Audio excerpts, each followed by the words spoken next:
بسم اللہ الرحمن الرحیم، السلام علیکم ورحمۃ اللہ وبرکاتہ۔ موجودہ زمانے میں جہاں ہم نے بہت ساری ترقی کی، ٹیکنالوجی کی لحاظ سے عجیب چیزیں ہم نے ایجاد کیں، لیکن وہاں ساتھ ساتھ ہم دین کے لحاظ سے بہت دور ہوتے چلے گئے۔ جس طرح ہر چیز میں دو نمبری آ گئی، ہر چیز میں نقل آ گئی، ہر اصل کی نقل آ گئی، اسی طریقے سے دین کے اندر بھی کچھ لوگوں نے ملاوٹ شروع کر دی، دین کا بھی کچھ لوگوں نے حلیہ بگاڑنے کی کوشش کی۔ لیکن اللہ جزائے خیر عطا فرمائے علماء حق کو، علماء دین کو، علماء امت کو، کہ جنہوں نے ہر ایسے شخص کا قلع قمع کیا ہے، ہر ایسے شخص کے خلاف آواز بلند کی ہے، ہر ایسے شخص کے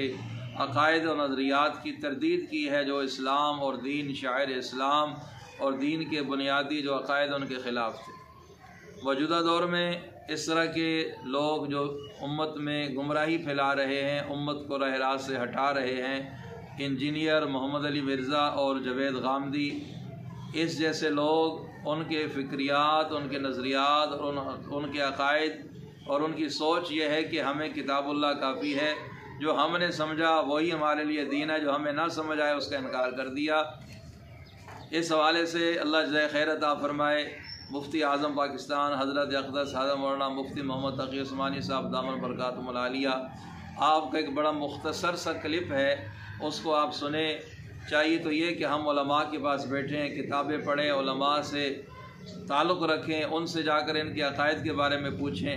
لیکن جو حضرات بہت ہی مصروف رہتے ہیں، ان کے پاس وقت نہیں ہے، ان کے لیے ایک مختصر سا کلپ ہے، شاید کہ کسی کی زندگی بدل جائے، شاید کوئی آدمی گمراہ ہونے سے بچ جائے، شاید اگر کوئی بندہ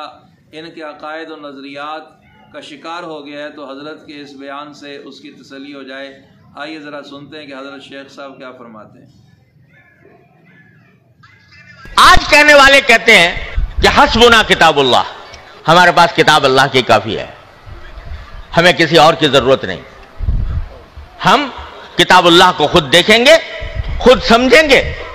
اور خود دیکھ کر اور سمجھ کر جو ہمارے طریقہ سمجھ میں آئے گا اس پر چل پڑیں گے۔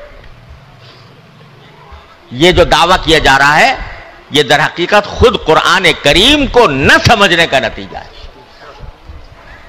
پہلی سورت میں، سورہ فاتحہ میں، اللہ تبارک و تعالی نے واضح طور پر بیان فرما دیا کہ صراط مستقیم وہ نہیں ہے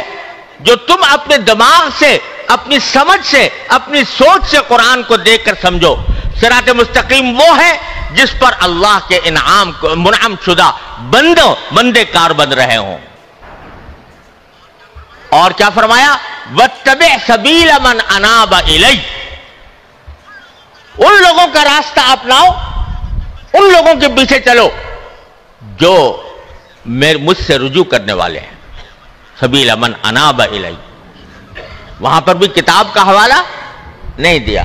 وہاں پر بھی حوالہ دیا، رجال کا حوالہ دیا، رجال اللہ کا حوالہ دیا۔ تو اس کا یہی وجہ ہے کہ حضرت نبی کریم سرور دو عالم صلی اللہ علیہ وسلم کے وقت سے لے کر آج تک دین کی صحیح تعبیر و تشریح جو متوارث چلی آئی ہے، اس کا راستہ یہی تھا کہ صحابہ کرام نے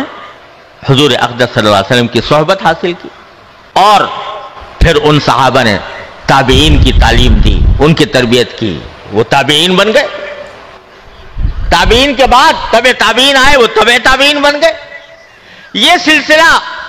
روز اول سے اسی طرح چلا آ رہا ہے اور انشاءاللہ قیامت تک اسی طرح جاری رہے گا۔ بیچ میں پتہ نہیں کتنے دانشور اٹھے ہیں اس پورے 1400 سال کے دور۔ دیکھیے ماشاءاللہ حضرت مفتی صاحب نے کس خوبصورت انداز میں ہماری توجہ اس طرف دلائی ہے کہ ان لوگوں کے شر سے بچیں، ان کے فتنوں سے بچیں اور اپنے ایمان کی حفاظت کریں۔ اللہ رب العزت نے قرآن کریم میں جہاں ذکر کیا ہے کہ جن لوگوں کی صحبت میں ہے، وہاں انسانوں کا ذکر کیا، علماء کا ذکر کیا، صلحاء کا ذکر کیا، اہل علم کا ذکر کیا، جو سابقین اولین ہیں ان کا ذکر کیا کہ ان کی اتباع کرو۔ یہ نہیں کہا بھی خود ہی پڑھنا شروع ہو جاؤ، خود پڑھنے کے لیے بھی کسی کا شاگرد ہونا پڑے گا، کسی کی صحبت حاصل کرنی پڑے گی۔ اس لیے خود جب آدمی اپنا دین اپنا آپ خود جو قرآن و حدیث کو سمجھنے کی کوشش کرے گا تو بھائیوں نتیجہ آپ حضرات کے سامنے ہے۔ اللہ ہمیں علماء، صلحاء اور اہل حق سے وابستہ رہنے کی توفیق عطا فرمائے، اور اللہ رب العزت ہمیں اچھی صحبت نصیب فرمائے، اور اللہ ہم سب کے ایمان کی اور ہمارے آنے والی نسلوں کی ایمان کے بھی ان جیسے لوگوں سے، جاوید غامدی اور مرزا محمد علی، انجینئر محمد علی مرزا جیسے لوگوں سے اللہ ہم سب کے ایمان کی حفاظت فرمائے۔